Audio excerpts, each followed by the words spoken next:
आज हम लोग पढ़ेंगे पेज नंबर 153। तो पिछले क्लास में हम लोगों ने क्वेश्चन सॉल्व कर रहे थे जिसमें एक क्वेश्चन छूट गया था।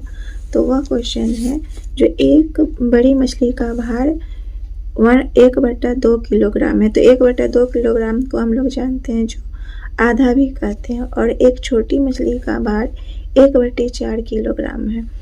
तो 1/4 किलोग्राम को कहते हैं 1 पाव। आम भाषा में हम लोग अपने ग्रामीण भाषा में 1/4 को कहा जाता है 1 पाव।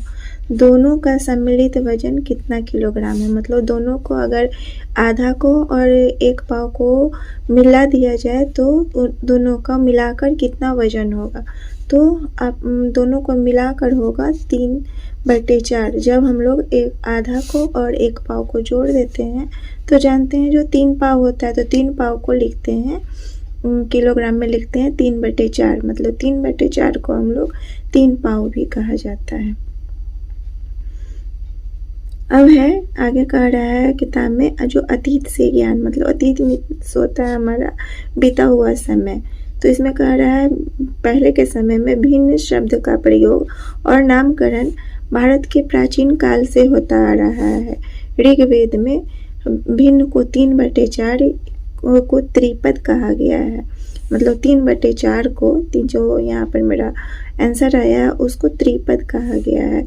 इसका वही अर्थ है जो आज कई भारतीय भाषाओं में 3/4 के लिए प्रयुक्त शब्दों का होता है। जैसे हिंदी में बोलचाल की भाषा को 3 पाव कहा जाता है।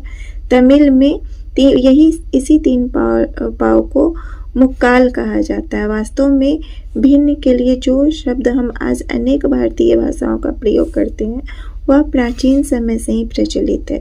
मतलब आजकल हम लोग जिस भाषा का प्रयोग कर रहे हैं वो ऐसा नहीं है जो अभी इस भाषा का निर्माण हुआ है। ये प्राचीन समय से हमारे ऋग्वेद से ही ये सब भाषा ही का उपयोग होता जा रहा है।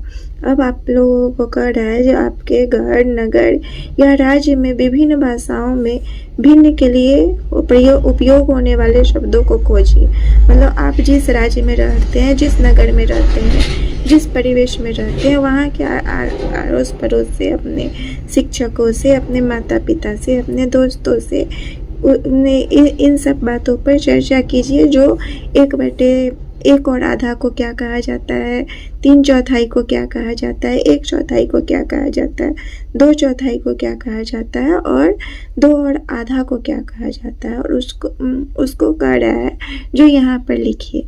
तो आप लोग